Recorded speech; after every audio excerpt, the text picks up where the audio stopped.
Position வந்து 1/2 மணி நேரத்துக்கு மேல உட்காராதீங்க அப்படின்னு சொல்றீங்க. இப்போ ஐடி கம்பெனி எடுத்துக்கிட்டோம் அப்படின்னா அவங்க வந்து ஒரு 7-8 மணி நேரம் வந்து ஒரே பொசிஷன்ல உட்கார்ந்து இதுல தான் வேலை பார்க்குறாங்க.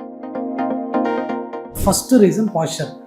நம்ம செய்கிற வேலையில் நம்ம ஸ்பைனை ப்ராப்பராக பார்த்துக்காதனாலையும் அது வீக்காக இருந்துச்சுன்னா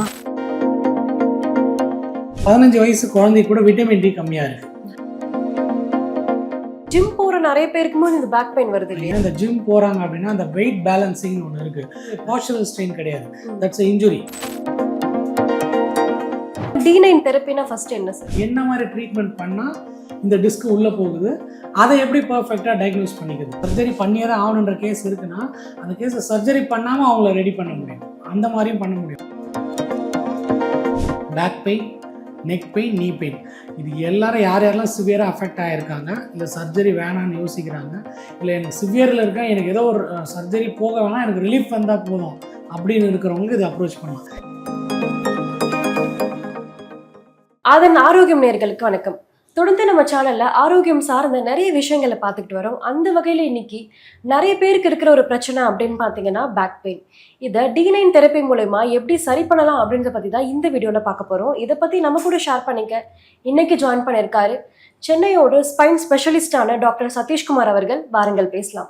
வணக்கம் சார். வணக்கம் மேம். எப்படி சார் இருக்கீங்க? நல்லா இருக்கு மேம், நீங்கள் எப்படி இருக்கீங்க? நல்லா இருக்கேன் சார். Thank you sir. இப்போ வந்து நிறைய பேருக்கு இருக்கிற பிரச்சனை அப்படின்னு பார்த்தீங்கன்னா வந்து பேக் பெயின் தான். முன்னாடி காலத்துலலாம் பார்த்தீங்கன்னா ஒரு 40-50 வயதுக்கு மேலே தான் வந்து பேக் பெயின்றது வரும்.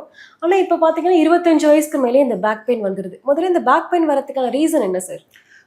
Mechanical back pain, chemical back pain. Chemical back pain அப்படின்னா ஒரு நோய் வந்து வர்றது. மெக்கானிக்கல் பேக் பெயின்னா ஸ்ட்ரெயினால் வர்றது. இந்த ஸ்ட்ரெயினால் வர்றது தான் 90%க்கான காரணம். ஸோ நீங்கள் கேட்டது அந்த கேட்டகரியில் தான் வருது. ஸோ இது எப்படி வருது இந்த மெக்கானிக்கல் ஸ்ட்ரெயின்? முதல் ஃபஸ்ட்டு ரீசன் பாஸ்டர். நம்ம செய்கிற வேலையில் நம்ம ஸ்பைனை ப்ராப்பராக பார்த்துக்காதனாலையும் அது வீக்காக இருந்துச்சுன்னா அதோட இம்பேக்ட் ஜாஸ்தியானதான் அந்த பேக் பெயின் ஸ்டார்ட் ஆகுது. ஸோ அப்போ எல்லாம் ஓடி ஆடி வேலை செய்கிறது, ஹெவி வெயிட் தூக்கி அப்படி வேலை செஞ்சு இப்போ செடன்ட்ரி ஒர்க் தான் எல்லாமே. ஈவன் தான் அது ஹார்ட் ஒர்க்குன்னு சொல்லிக்கினாலுமே அது செடன்ட்ரி ஒர்க் தான், டெய்லி கம்ப்யூட்டர் முன்னாடி உட்கார்றதுனால. ஸோ டெய்லி உட்காந்து உங்கள் பாஸ்டரை மாற்ற ஆரம்பிக்கிறீங்க பாருங்கள், அப்போ இருந்து உங்கள் பேக் பெயின் ஸ்டார்ட் ஆக ஆரம்பிக்கும். பட் பேசிக்காகவே ஸ்ட்ரக்சர் வீக்காக இருக்குது. இப்போ பார்த்திங்கன்னா ஒரு 15 வயசு குழந்தை கூட விட்டமின் டி கம்மியாக இருக்குது. நம்ம உடம்புக்கு பேஸே விட்டமின் தான், விட்டமின் டி தான்.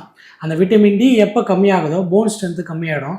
போன் ஸ்ட்ரென்த்து கம்மியாச்சு அப்படின்னாலே ஆட்டோமேட்டிக்காக உடம்புல இருக்கிற எல்லா மசில் ப்ராப்ளமும், ஜாயின்ஸ் ப்ராப்ளம் வர ஆரம்பிச்சிடும். அதில் ஒன் ஆஃப் த மெயின் ப்ராப்ளம்னா டிஸ்க் பிரச்சனையும் வந்துடும். ஓகே, எப்படி சார் ட்ரீட் பண்ணலாம் இதை? நீங்கள் பாஸ்டர்னு சொன்னீங்க, எந்த மாதிரி பாஸ்டர் வந்து இந்த க்யூர் பண்ணும்? நீங்கள் எந்த வேலையுமே சஸ்டைனாக ஒரு 1/2 மணி நேரம் மேலே ஒரு பாஸ்டர் இருந்துச்சுன்னா அது பெயின் கிரியேட் பண்ண ஆரம்பிச்சிடும். இப்போ வந்து பயோமெக்கானிக்கல், பாடி பயோமெக்கானிக்ஸ்னு ஒன்று இருக்குது, கிராவிட்டி, ஆன்டி கிராவிட்டி. நான் உட்காறேன் அப்படின்னா என்னோடய கிராவிட்டி மசில்ஸ் எல்லாம் வந்து டுவர்ட்ஸ் ஆகும், ஆன்டி கிராவிட்டி மசில்ஸ்க்கு ஆப்போசிட்டாக வேலை செய்யும். நான் ஒரே இடத்துல இப்படி உட்காந்து கம்ப்யூட்டரில் இப்படியே வேலை செஞ்சுக்கிட்டே இருந்தேன் அப்படின்னா என்னோடய கிராவிட்டி மசில்ஸ் எல்லாம் வீக்காக ஆரம்பிச்சிடும், ஆன்டி கிராவிட்டி டைட்டாக ஆரம்பிச்சிடும். ஆட்டோமேட்டிக்காக டைட் இப்படி போயிடும். ரிப்பீட்டடாக டைட் போக போக போக என்ன ஆகுனா ஒரு சைடு டைட்டு ஒரு சைடு வீக்கு, இதுதான் ஜாயிண்ட்டுக்கு எதிரியாக மாறும். இது என்ன பண்ணும் அப்படின்னு பார்த்தீங்கன்னா இந்த டைட்னஸ் மசில் போகுது பாருங்கள். இப்படியே கம்ப்யூட்டர் வேலை செஞ்சாங்கன்னா பெக்டாலிஸ் மேஜர் மைனர்னு சொல்லுவாங்க, இது டைட் ஆயிரும். அப்புறம் நெக்கு இங்கே உள்ளே இருக்கிற மசில் வீக் ஆகி இந்த மசில் டைட் ஆயிரும். இது ரெண்டும் ஆச்சுனால என்ன ஆகும்னு பார்த்தீங்கன்னா இது நெக்குக்கும் இங்கே இருந்து மிட் பேக்குக்கும் இந்த டிஸ்க்கு அஃபெக்ட் ஆக ஆரம்பிச்சிடும். ஃபார்வர்டில் வந்து இங்கே டைட் போகுது பாருங்கள், அப்போ இந்த சைடு டைட் ஆக இந்த சைடு ஓப்பன் ஆகும். ஸோ இந்த சைடு ஓப்பன் ஆகி டிஸ்க் வந்து ஃபுல் ப்ளோண்டாக இருக்கும். அது ப்ரொலாப்ஸ் கிடையாது, ப்ளோண்டாக இருக்கும். இந்த ப்ளோண்டில் வந்து ஏதாவது ஒரு வெயிட் தூக்குறது, ரிப்பீட்டடாக ஏதாவது ஒரு ஸ்ட்ரெயின் பண்ணனாங்கன்னா அது அப்படியே ப்ரொலாப்ஸ் ஆகிடும். அதுதான் வந்து ஃபுல் ப்ளோண்டு ஆஃப்டர் தட் ப்ரொலாப்ஸ். இந்த மாதிரி தான் கண்டிஷனை சொல்லுவாங்க. ஸோ இந்த ப்ரொலாப்ஸ் ஆச்சுனா தான் அப்புறம் தான் டிஸ்க் பிரச்சனை, ரேடியேட்டிங் பெயின், நம்னஸ், கை மறுத்து போகிறது, பேக்லேருந்து ஷயட்டிக் பெயின், அடுத்தடுத்த லெவலில் அதை அப்படியே தாண்டிக்கிட்டே போகும். இது எப்படி சார் சரி பண்றது? இப்போ நீங்க சொல்ற மாதிரி பாத்தீங்கன்னா ஒரு பொசிஷன் வந்து 1/2 மணி நேரத்துக்கு மேல உட்காராதீங்க அப்படின்னு சொல்றீங்க. இப்போ ஐடி கம்பெனி எடுத்துக்கிட்டோம் அப்படின்னா அவங்க வந்து ஒரு 7-8 மணி நேரம் வந்து ஒரே பொசிஷன்ல உட்கார்ந்து இதுல தான் வேலை பார்க்குறாங்க. இவங்களுக்கு எப்படி சார்? எந்த வேலைக்குமே நம்ம பாடி ஒரு ஃபிட்டாக இருந்தால் தான் நம்ம அந்த வேலைக்கு தகுதியானவங்களா இருக்கும். ஸோ இப்போ நான் 100 மீட்டர்ஸ் ரன்னிங் ஓடணும்னா அதுக்கான கெப்பாசிட்டி, கேப்பபிலிட்டி என் உடம்புல இருந்தால் மட்டும்தான் என்னால் அவ்வளோ தூரம் ஓட முடியும். அது ஒரே நாளில் வந்துடாது. It's long time of process. நான் அவ்வளோ ப்ராக்டிஸ் பண்ணோம், ஸ்ட்ரென்தன் பண்ணோம், ஸ்ட்ரெச்சிங் பண்ணோம் எல்லாம். அந்த மாதிரி நீங்கள் இந்த மாதிரி சடன்ட்ரி வேலை இருக்கிறீங்கன்னா அவ்வளோ ஹெல்த்தியாக இருந்தீங்கன்னா அப்போ நீங்கள் எவ்வளோ பாஸ்டரில் ஸ்ட்ரெஸ் பண்ணாலும் அங்கே வலி தெரியாது. நான் ஸ்ட்ரென்த்தாக இல்லை, ஹெல்த்தியாக இல்லை, ஃபிட்டாக இல்லை அப்படின்னா ஆட்டோமேட்டிக்காக இதெல்லாம் அஃபெக்ட் ஆக ஆரம்பிச்சிடும். இந்த டிஸ்க் கம்ப்ரெஷன் ஆட்டோமேட்டிக்காக உருவாயிரும். அப்போ தான் will be trouble with pain. இப்போ நீங்க ஃபிட் அப்படின்னு ஒரு விஷயம் சொல்றீங்க. இப்போ வந்து ஜிம் போற நிறைய பேருக்குமே இந்த பேக் பெயின் வருது இல்லையா? எஸ். அது என்ன அப்படின்னு பார்த்தீங்கன்னா, இந்த ஜிம் போறாங்க அப்படின்னா, அந்த வெயிட் பேலன்சிங்னு ஒண்ணு இருக்கு. நீங்க வந்து ஸ்டார்ட்டிங்கில வந்து எடுத்த உடனே போறீங்கன்னா, ஸ்ட்ரெச்சிங்கில ஆரம்பிச்சு மசிலோட குரோத்த வந்து டெவலப் பண்ணி ஸ்ட்ரென்த் பண்ணிட்டு, என் மசிலு 20 கிலோ தூக்கத்துக்கான கெப்பாசிட்டி வந்துச்சுன்னா, நான் டில் 18 வரையும் தான் ரீச் பண்ணுவேன். நான் மத்தவன பார்த்துட்டு அத 25 கிலோ, 30 கிலோன்னு போடுறப்ப, அது ஆட்டோமேட்டிக்கா இன்ஜூரியில போய் தான் ஆகும். முக்காவாசி பேர் ஜிம்ல பார்த்தீங்கன்னா, யாரும் அவங்க ஸ்ட்ரென்த்து, ஸ்ட்ரெய்னிங்க்கு மோஸ்ட்டா பண்ண மாட்டாங்க. பக்கத்துல இருக்கிறவன பார்த்தோ, இல்ல டிவில பார்த்தோ, YouTubeல பார்த்தோ, நான் அவன மாரி வரணுன்ற பண்றதுனால தான் இந்த பிரச்சனை. ஸோ அந்த உடம்புக்கு என்ன அடாப்டபிலிட்டின்னு ஒண்ணு இருக்கு. அத செஞ்சோம்னா லைஃப் டைம் இந்த ஸ்ட்ரெயினே நம்ம வராது. உடம்புக்கு என்ன தேவையோ அது மட்டும் சாப்பிடணும். ஆல்ரெடி அவங்க ஃபிட்டா இருக்காங்க. அது இல்லாம அது வந்து போஸ்டரல் ஸ்ட்ரெயின் கிடையாது. ம். That's a injury.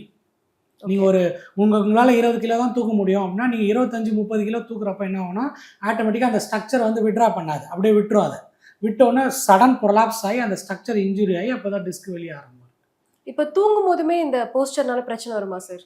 இப்போ வந்து பேக் பெயின் இருக்கு, கிரேட் 4 டிஸ்க் பல்ஜ் இருக்குன்னா, அதுக்கு மைன்யூட் பிரஷர்ஸ் போதும் வலிய வந்து குடுக்குறதுக்கு. நீங்க தூங்குறப்ப என்ன ஆகும்னா, எல்லா மசிலும் ரிலாக்ஸ் ஸ்டேட்ல இருக்கும். நீங்க வந்து இந்த கிரேட் 4 டிஸ்க் பல்ஜ்ல இருக்கிறீங்க, இல்ல 3ல இருக்கீங்கன்னா, இந்த மசில் புரொடக்டிவ் ஸ்பேசம் போய் ஸ்ட்ரக்சர ஃபர்தரா வெளிய வர விடாம புடிச்சுக்கும். நீங்க தூக்கத்துல என்ன பண்ணீங்க, அந்த மசில் ஆல்மோஸ்ட் ஒரு ரிலாக்ஸ் ஸ்டேட்ல போயிரும். அப்ப தெரியாம அந்த டிஸ்க்க போட்டு நெறைய கம்ப்ரஸ் பண்ணி அது வெளிய வந்துருச்சுன்னா, தூங்கி எழுந்தப்ப வலி ஜாஸ்தியாகும் நெறைய பேருக்கு. இதுதான் ரீசன் அது. ஓகே. இப்போ தூங்கும்போது எந்த பொசிஷன் சார் சரியானதா இருக்கு? ஃபர்ஸ்ட்டு நீங்க தூங்குறப்ப வலிய ரெடி பண்ணிக்கணும் அப்படின்னா, உங்க பிரச்சனைய ஃபர்ஸ்ட்டு சரி பண்ணிக்கணும். அதுக்கப்புறமா அதுக்கு சர்டைன் போஸ்டர் இப்போ டிஸ்க்ல 4 விதமா வெளிய வரும். Posterior, lateral, posterior lateral and anterior. இதுல எந்த சைடு வந்திருக்கு, அந்தந்த பேஷண்ட்க்கு அந்தந்த போஸ்டருக்கு ஏத்த மாரி பிரிஸ்கிரிப்ஷன் குடுப்பாங்க. Sleeping prescription. இந்த மாரி பிரிஸ்கிரைப்டா குடுத்தா தூங்குறப்ப ஸ்ட்ரெயின் ஆகாது. Okay sir. இப்போ வந்து என்னென்ன காசஸ் பார்த்தோம். இப்போ ட்ரீட்மெண்ட் பார்க்க D9 தெரப்பினா ஃபர்ஸ்ட் என்ன சார்? ஸோ D9 தெரப்பினா இது எங்க own way of treatment. I have more than 18 years of experience. இதுல வந்து நான் ஃபுல் அண்ட் ஃபுல்லா என்னோட ஜர்னி வந்து ஸ்பைன்லேயே எடுத்து வேலை பார்த்துருக்கோம். ஸோ இந்த ஸ்பைனில் எடுத்து வேலை பார்த்ததுல இப்போ டில் நவ் மோர் தென் 1.5 lakhs மேலே விசிட்ஸை கவர் பண்ணியிருக்கோம். ஸோ அப்போ எங்ககிட்ட ஒரு ரிசர்ச் டேட்டா இருக்கும் இல்லையா? ஸோ அந்த டேட்டாவில் ஆக்சுவலாக ஒரு 5th இயர்ஸ்க்கு அப்புறமே நாங்கள் ஸ்டார்ட் பண்ணிட்டோம். என்ன மாதிரி ட்ரீட்மெண்ட் பண்ணால் இந்த டிஸ்க் உள்ளே போகுது, அதை எப்படி பர்ஃபெக்டாக டயக்னோஸ் பண்ணிக்கிறது. ஸோ எக்ஸிஸ்டிங் நம்மளோட சீனியர்ஸ் ஆத்தர்ஸ்லாம் ஆல்ரெடி கொடுத்துருப்பாங்க நம்மளுக்கு ஒரு ப்ரோட்டோகால். அதை ஃபாலோ பண்ணி அதை இம்ப்ளிமெண்ட் பண்ணி அதுலேருந்து நியூ ரிசர்ச்சை கொண்டு வந்தோம். ஸோ இந்தந்த டயக்னோசிஸ் இப்போ டிஸ்க்குன்னு வந்தால் 4 விதமாக டிஸ்க் பல்ஜ் ஆகும்னு சொல்லியிருக்கேன். அது எந்தெந்த விதத்தில் இருக்குன்றது ஃபஸ்ட்டு கண்டுபிடிப்போம். அதுக்கப்புறம் என்ன பண்ணோம், இது எந்த மாதிரி பண்ணால் ட்ரீட்மெண்ட்டை டிஸ்க்கை வந்து நர்வ் ப்ரெஷர் ரிலீவ் பண்ண முடியும், ரிலீவ் பண்ணி டிஸ்க்கை உள்ளே தள்ள முடியும். அது வந்து 5 விதமான மெத்தட். அதுதான் D9 தெரப்பி. ஸோ இதை தான் வந்து ட்ரீட்மெண்ட் மெத்தடாக அமைச்சு அதை பண்ணிட்டு இருக்கோம். ஸ்டில்னும் எங்களுக்கு மோர் தென் 99% ரிசல்ட்டோட இம்பாக்ட் இருக்குது. Okay sir. இப்போ எங்க D9 தெரப்பியை கொண்டு வரும்போது ஆரம்பத்தில் மக்களுடைய அவேர்னஸ் எப்படி சார் வரவேற்றாங்க முதல்ல இந்த ட்ரீட்மெண்ட்டை? ஸோ நாங்கள் ஃபஸ்ட்டு ஆரம்பிச்சிருந்தே என்னோடய பேசிக் குவாலிஃபிகேஷனு என்னோடய வே ஆஃப் அப்ரோச்சை பார்த்து எல்லாம் வர ஆரம்பித்தோம். We started to give the result. மோஸ்ட்டாக பார்த்தீங்கன்னா எப்படியாவது மினிமம் ரிசல்ட்டாவது எடுத்துரும். எவ்வளோ பெரிய சிவியாரிட்டி கேஸ் இருந்தாலும் மினிமம் ரிசல்ட். இப்போ நீங்கள் சர்ஜரி பண்ணியே தான் ஆகணுன்ற கேஸ் இருக்குன்னா அந்த கேஸை சர்ஜரி பண்ணாமல் அவங்கள ரெடி பண்ண முடியும். அந்த மாதிரியும் பண்ண முடியும். இதில் சர்டன் கேசஸ் எக்ஸ்டென்ஷன் இருக்குது. என்னன்னு பார்த்தீங்கன்னா 3 சிம்டம்ஸ் டெவலப் ஆயிருந்துச்சுன்னா கண்டிப்பாக நாங்களே ரெக்கமெண்ட் பண்ணிடுவோம், இது better go for the surgery அப்படின்னு.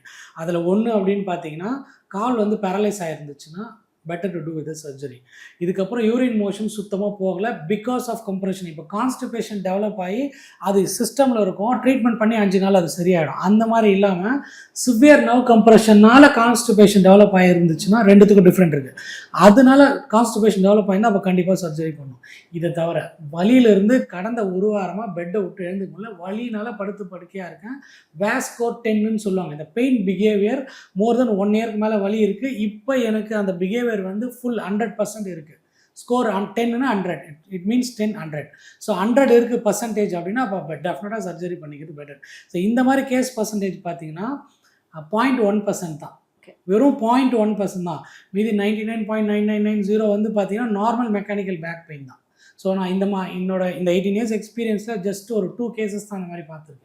பேரலைஸ் ஆகியும் யூரின் மோஷனில் ப்ராப்ளம் வந்தோம். இந்த மாதிரி 2 கேசஸ் தான் பார்த்தோம். ஸோ அப்போ என்னென்னா எதுக்கு சர்ஜரி பண்ணணும், எதுக்கு பண்ணக்கூடாதுன்னு ஒன்று இருக்குது. இந்த கண்டிஷனுக்கு தேவைன்னா கண்டிப்பாக அதை பண்ணிக்கிறது தான் பெட்டராக இருக்கும். மோஸ்ட் ஆஃப் த பேஷண்ட்ஸ் வந்து சர்ஜரி ப்ரிஃபர் பண்ண மாட்டாங்க. ஏன்னா எடுத்தோடனே கத்தி படுறது அதெல்லாம். பட் ஸோ நாங்கள் எங்களோட வேலை என்னென்னா அவங்கள சர்ஜரி பண்ணிக்காமல் எப்படி இவங்களை இதில் ட்ராவல் பண்ண வைக்கிறது, அந்த மாதிரி ட்ரீட்மெண்ட்டை கொண்டு போவோம். But most of we got a very good success result. யாரெல்லாம் சார் இந்த D9 தெரப்பிக்குள்ளே வரலாம்? Back pain, neck pain, knee pain. இது எல்லாரும் யாரெல்லாம் சிவியராக அஃபெக்ட் ஆகிருக்காங்க, இல்லை சர்ஜரி வேணான்னு யோசிக்கிறாங்க, இல்லை எனக்கு சிவியரில் இருக்கேன், எனக்கு ஏதோ ஒரு சர்ஜரி போக வேணாம், எனக்கு ரிலீஃப் வந்தால் போதும் அப்படின்னு இருக்கிறவங்களுக்கு இது அப்ரோச் பண்ணலாம். இது வந்து கிரேட் 1 and 2 இருந்துச்சுன்னா சூப்பராக ரிசல்ட் எடுத்துடலாம், 100% ரிசல்ட் வந்துடும். கிரேட் 3 இல்லை +4 அப்படி இருந்துச்சுன்னா அப்போ நம்மளுக்கு கொஞ்சம் டிலேடாகவும் ஸ்லோவாக ஆகிறதுக்கு வாய்ப்பு இருக்குது. அது நம்மளுக்கு பண்ண தான் தெரிய வரும். ஏன்னா ஸ்ட்ரக்சரை சதைச்சி வச்சுருப்பாங்க, நீங்கள் அதுக்கு ஆப்ரேஷன் பண்ணாலுமே தீர்வு இருக்காது. ஓகே, அந்த மாதிரி கேசஸ் இருக்கும். ஸோ இது பண்ணுறப்ப ஏதோ கொஞ்சம் அதுலேருந்து வெளியே கொண்டு வந்துடலாம். ஓகே. இப்போ மற்ற ட்ரீட்மெண்ட்டை காட்டிலும் D9 தெரப்பி எப்படி சார் வித்தியாசப்படுது, நீங்கள் எப்படி கியூர் பண்ணுறீங்க? ஸோ நான் உங்களுக்கு முதலே சொன்ன மாதிரி இது வி ஆர் அந்த ரிசர்ச். இப்போது ஆர்டிஃபிஷியல் இன்டெலிஜென்ஸ் வந்ததுக்கப்புறம் நாங்கள் அது கூடயும் சேர்ந்து வேலை பார்க்கணும். ஏன்னா every year, every month, every day அப்டேட்டடாக இருக்கும். ஸோ அப்டேட் இன்றைக்கி என்ன வந்திருக்கு, இன்றைக்கி என்ன வந்த அப்டேட். ஸோ இப்போ 2 நாளைக்கு இந்த ரிசர்ச் ரிப்போர்ட் என்னென்னா, நீங்கள் க்ரானிக் பெயினில் வந்து சஃபர் ஆகுறீங்க மோர் தென் 2 years அப்படின்னா இதுக்கு வந்து மெடிசனை ஃபஸ்ட்டு நிறுத்த சொல்கிறாங்க. நீங்கள் வலி இருந்தால் மெடிசன் போடுவீங்களா, ஓபி ஆயிடுச்சுன்னு சொல்லுவாங்க, இட்ஸ் மீன் பெயின் கில்லர். இந்த பெயின் கில்லர் வந்து மோர் தென் 1 year எடுக்கிறீங்கன்னா it use to get to the brain.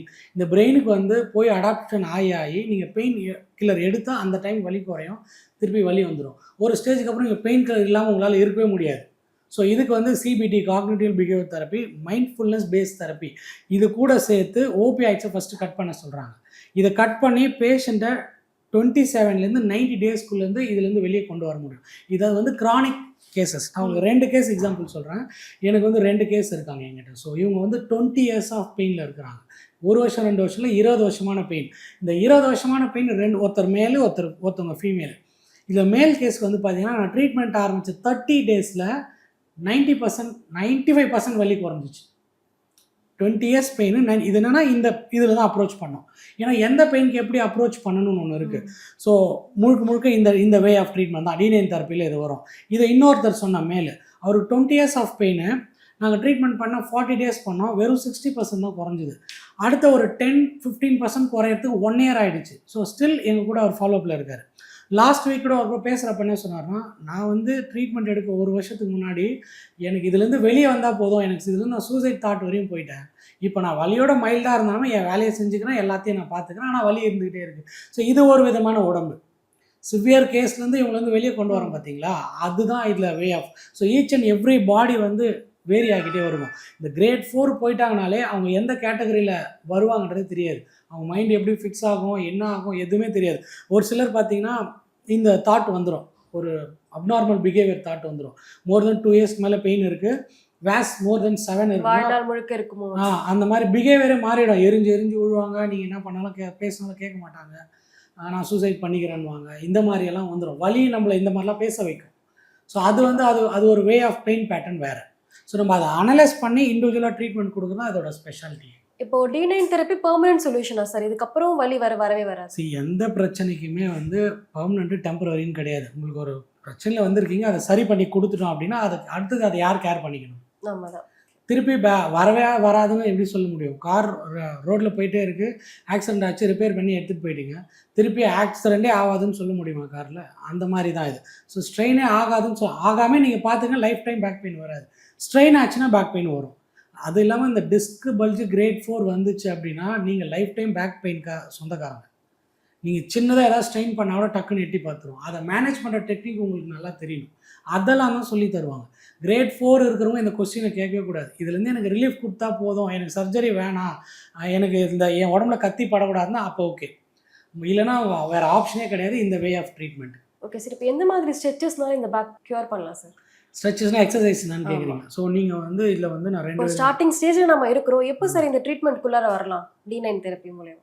So நீங்கள் கிரேட் 2லேருந்தே வரலாம். கிரேட் 1க்கு பெருசாக தேவை. நீங்கள் கேட்ட மாதிரி எக்ஸசைஸ், ஸ்ட்ரெச்சிங் இதை பண்ணாலே வீட்டில் ஓரளவுக்கு சரியாக இருக்கும். கிரேட் 2லேருந்து இது யாரெல்லாம் ஸ்ட்ரெயின் ஆகிறாங்களோ அப்போவே வந்துட்டால் சிம்பிளாக முடிஞ்சிடும். ட்ரீட்மெண்ட்டோட இம்பாக்ட் ரொம்ப கம்மியாக இருக்கும், 100% ரிசல்ட் இருக்கும், சிம்பிளாக வீட்டுக்கு போயிடலாம். இப்போ கிரேட் 3 அந்த nucleus pulposus, annulus fibrosus 2 structure இருக்குது. நியூக்ளியஸ் பல்போஸ் தான் ஃபஸ்ட்டு பல்ஜு, ஆனுலஸ் ஃபைப்ரோஸ்னு வெளியே இருக்கிற ரிங்கர் ஸ்ட்ரக்சர். அந்த ரிங்கர் ஸ்ட்ரக்சர் கிழிர் தான் கிரேட் 3. அந்த ஸ்ட்ரக்சர் கிழிஞ்சிச்சு அப்படின்னாலே நீங்கள் you are eligible to get a back pain lifetime. அந்த ஸ்ட்ரக்சர் சீக்கிரம் கூடாதுன்னா அது நேச்சுரல் பிளட் சப்ளை பெருசாக கிடையாது. ஸோ அதனால் பிளட் சப்ளை உடம்புல எந்த ஸ்ட்ரக்சருக்கு இல்லையோ அதோட இன்ஜுரி ஆச்சுன்னா அதோட கூடுற தன்மை கம்மியாயிடும். ஸோ இந்த ஸ்ட்ரக்சருக்கு வந்து ரொம்ப கம்மி, அதனால் அவ்வளோ சீக்கிரத்தில் அது கூடாது. அதனால தான் இதுக்கு அந்த மாதிரி ஒரு சாபம் இருக்குது. ஓகே. இப்போ பேக் பெயின் எடுத்துட்டோம் அப்படின்னாலே இந்த கழுத்து பகுதி வந்து ஸ்பைனல்ல இருந்து கால் வரைக்குமே வந்து வலி இருக்கு. அது எல்லாத்துக்குமே இந்த ட்ரீட்மெண்ட் சரியா? Yes, neck, back, mid back, மூட்டி வலி, நீ பெயினுமே கூட இந்த டீனைன் தெரப்பியில் பண்ணுறோம். Okay sir. இப்போ குயிக்காக நான் ஒரு ஸ்டேட்மெண்ட் சொல்கிறேன். அது வந்து மித்தா இல்லை உண்மையா அப்படின்றது மட்டும் நீங்கள் சொன்ன போதும் sir. Sleeping on your stomach causes back pain. Periods இருக்கிறவங்களுக்கு கண்டிப்பாக பெயின் தெரியும். இதை தவிர grade 4 disc bulge, posterior disc bulge படுக்கிறப்ப வலி தெரியும். ஹை ஹீல்ஸ் போடுறவங்களுக்கு ஸ்பைனல் ப்ராப்ளம்ஸ் வரும். கண்டிப்பாக வரும். காஃப் மசில் வீக்காக இருந்து, கோர் மசில் வீக்காக இருந்து, ஹை ஹீல்ஸ் போடுறவங்களுக்கு ப்ராப்ளம் வரும். பேக்கை வந்து ஒன் சைட் ஷோல்டரில் கேரி பண்ணால் பேக் பெயின் வரும். மோஸ்ட்டாக வராது. இதில் வந்து டிஸ்க் ப்ரொலாப்ஸ் இருக்கும், பேக்கை கேரி பண்ணால் வரும். குழந்தைங்களுக்கு ஸ்பைனல் செக்கப்ஸ் தேவையில்லை. நார்மலாக இருக்கிறவங்களுக்கு தேவையில்லை. பை பர்த்லேருந்தே டிஃபார்மிட்டி இருக்குன்னா நம்ம அடிக்கடி செக்அப் பண்ணிக்கிட்டே வரணும். Okay sir. Back pain is the first symptom of spinal problems. Yes, absolutely, this is the first symptom. Okay sir. Regular weight lifting நம்ம ஸ்பைனலை டேமேஜ் பண்ணும்? கிடையாது. பேலன்ஸ்டு வெயிட் லிஃப்டிங்னா டேமேஜ் பண்ணாது, ஸ்ட்ரென்த்து தான் பண்ணோம். ஒரு சைடே வெயிட் போட்டு லிஃப்ட் பண்ணிங்கன்னா கண்டிப்பாக டேமேஜ் பண்ணும். Okay sir. செக்மெண்ட் நல்லபடியாக முடிஞ்சது. இப்போ லாஸ்ட்டாக க்ளோசிங்க்கு வந்தாச்சு.